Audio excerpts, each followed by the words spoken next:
Encomienda had worked for the Philippine Foreign Affairs Department for 35 years.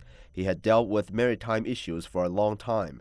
He said although the Philippines carefully cloaked the unilateral arbitration on South China Sea, the claim is in essence an issue of territorial sovereignty, and the arbitral tribunal has no jurisdiction over territorial disputes. I think that is an artificially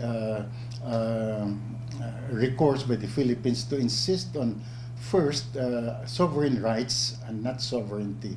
But will it really solve anything? I don't think so.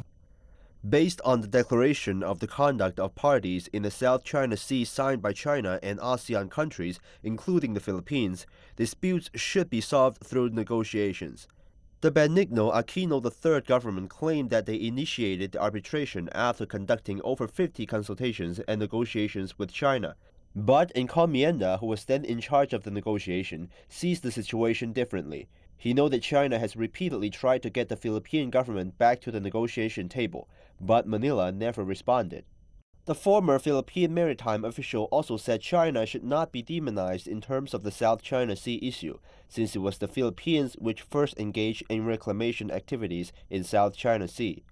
As we tried to strengthen our control of the islands, we were the first to build an airfield there. We were among the claimant countries, not only China, but among the 5 claimant countries, the Philippines was the first to build an airfield. Since the 1970s, the Philippines has illegally claimed sovereignty over and illegally occupied several China's islands and reefs. The Philippines engaged in construction work on and arming of the islands and reefs it illegally occupied. Yangcheng CCTV.